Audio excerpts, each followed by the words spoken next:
ఇక BRS version ఏ విధంగా ఉందో వివరించేందుకు మా ప్రతినిధి నరేష్ లైవ్ ద్వారా సిద్ధంగా ఉన్నారు.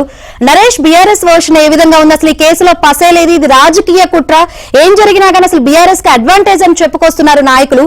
ఏం చెప్తున్నారు? ఇది ఎంతవరకు అడ్వాంటేజ్ అనుకోవచ్చు? అసలు బీఆర్ఎస్ నాయకుల వర్షన్ ఏ విధంగా ఉంది? బీఆర్ఎస్ పార్టీకి సంబంధించినంత వరకు ఫార్ములా ఈ రేస్ కేసులో అసలు ఈ కేసులో ఎక్కడ కూడా అవినీతి జరగలేదు, ఒక్క పైసా కూడా అవినీతి జరగలేదు. ప్రభుత్వం డబ్బులు ఏదైతే ఫార్ములా కంపెనీకి సంబంధించి ఏదైతే రేస్ నిర్వహించారో ఆ కంపెనీకి వెళ్ళాయి తప్ప అక్కడి నుంచి ఎక్కడికి వెళ్ళాయనేది ప్రభుత్వమే విచారణలో తేల్చుకోవాలి తప్ప ఎక్కడ కూడా కేటీఆర్ కావచ్చు, నాయకులు కావచ్చు, ఎవరు ఒక పైసా అవినీతి కూడా పాల్పడలేదు. మొదటి నుంచి కూడా కేటీఆర్ చెప్తున్న మాట ఇదే అంశాన్ని బీఆర్ఎస్ పార్టీ చెప్తూ వస్తుంది.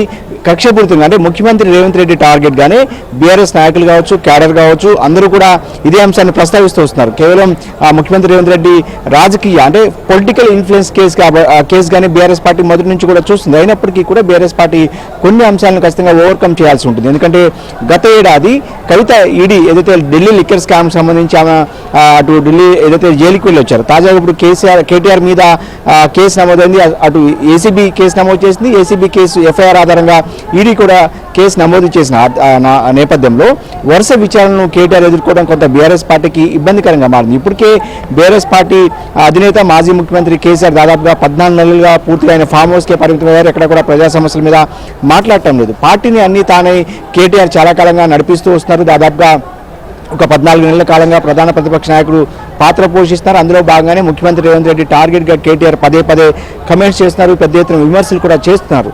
అయినప్పటికీ కూడా ఇప్పుడు కేటీఆర్ కనుక అంటే వరుస విచారణ పేరుతో కొంత పార్టీ స్పీడ్కు కొంత బ్రేక్లు వేసినట్లయింది.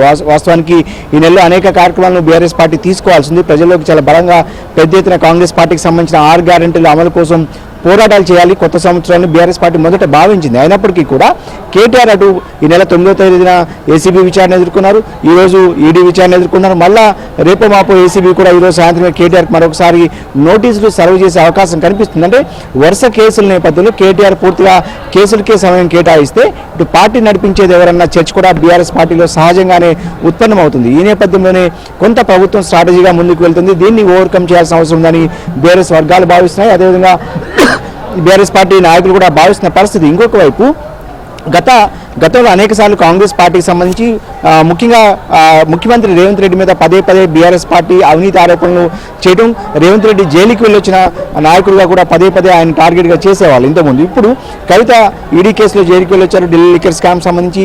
ఒకవేళ కేటీఆర్ కూడా అరెస్ట్ అయితే ఖచ్చితంగా ఇటు బీఆర్ఎస్ పార్టీకి సంబంధించిన ముఖ్య నాయకులు ముఖ్యంగా కేసీఆర్ కుమారుడు ఇద్దరు జైలుకి వెళ్ళొస్తే కనుక అవినీతి మరకలు అంటుతాయి. కాబట్టి ఇది కూడా దీని మీద కూడా అటు కాంగ్రెస్ పార్టీ కావచ్చు, ఇతర ప్రతిపక్షాలు కావచ్చు ప్రశ్నించే అవకాశం కనిపిస్తుంది. ఎందుకంటే వీళ్ళు కూడా ఈ అంశాన్ని అంటే జైలుకి వెళ్ళొచ్చారన్న దానిలో కొంత డిఫెన్స్లో పడే అవకాశం ఉంటుంది. కాబట్టి దీన్ని ఎలా ఓవర్కమ్ చేయాలన్న ప్రశ్న కూడా బీఆర్ఎస్లో సహజంగానే ఉత్పన్నమవుతుంది. ఇక కేసీఆర్ విషయానికి వస్తే మొదటి నుంచి కూడా ఈ కేసుకు సంబంధించిన పూర్వాపరాలు కావచ్చు అన్ని అంశాలను ఆయన ఎప్పటికప్పుడు తెలుసుకుంటూ తెప్పించుకుంటూ న్యాయ నిపుణులతో కూడా ఫామ్ హౌస్ ఉంటే సంప్రదింపులు జరుపుతున్నారు. అదేవిధంగా క్యాడర్కు ముఖ్యంగా కేటీఆర్కు, హరీష్ రావుకు, కవిత లాంటి ముఖ్య నాయకులకు దిశానిర్దేశం కూడా చేస్తూ ముందుకు వెళ్తున్నారు. ఇంకొక వైపు ఈరోజు ఈరోజు పంపించినప్పుడు కూడా మళ్ళీ ఖచ్చితంగా కేటీఆర్ ఈ కేసుకు సంబంధించి విచారణను ఎదుర్కోవాల్సి ఉంటుంది. ఖచ్చితంగా ఏదో ఒక రోజు అరెస్ట్ తప్పదన్న సంకేతాలు కూడా బీఆర్ఎస్ పార్టీలోనే సహజంగానే చాలా కాలంగా కేటీఆర్ జైలుకి వెళ్ళడం ఖాయమన్న ఒక మానసికంగా వాళ్ళంతా కూడా క్యాడర్ సిద్ధమైపోయిన పరిస్థితి. ఒకవేళ అరెస్ట్ అయ్యి జైలుకి వెళ్తే పార్టీ పరంగా ఎలాంటి కార్యక్రమాలు తీసుకోవాలి, ఎలా ప్రజల్లోకి వెళ్ళాలి, ఎలా రేవంత్ రెడ్డి సర్కార్ను బద్నాం చేయాలంటే ఈ అంశానికి సంబంధించి ముఖ్యంగా వాంటెడ్గానే తనను అంటే కేటీఆర్ను జైలుకు పంపించారన్న అంశాన్ని తీసుకుని ప్రజల్లోకి వెళ్ళడం ఒకవైపు అయితే న్యాయస్థానంలో పోరాటం ఇంకొక వైపు. సో ఈ అన్ని అంశాల మీద అయితే బీఆర్ఎస్ పార్టీలో చర్చ జరుగుతుంది. ప్రస్తుతం బీఆర్ఎస్ పార్టీలో నాయకులంతా కూడా ఇక్కడే ఉన్నారు. ఉదయం దాదాపుగా 9 గంటల ప్రాంతానికి అందరూ కూడా తెలంగాణ భవన్ చేరుకున్నారు. ఇక్కడ నుంచి ఈడీ విచారణను ఎప్పటికప్పుడు తెలుసుకునే ప్రయత్నం నాయకులు చేస్తున్నారు. ఇంకొక వైపు హరీష్ రావు ముఖ్య నాయకుడిగా ఉన్నారు. ఆయన కూడా ప్రస్తుతం ఈ కేసు సంబంధించి అంటే హైదరాబాద్లో లేనప్పటికీ కూడా ఎప్పటికప్పుడు ఈ కేసుకు సంబంధించిన వ్యవహారాన్ని తెలుసుకుంటూ అయితే బీఆర్ఎస్ పార్టీ నాయకులు ప్రస్తుతం తెలంగాణ భవన్లో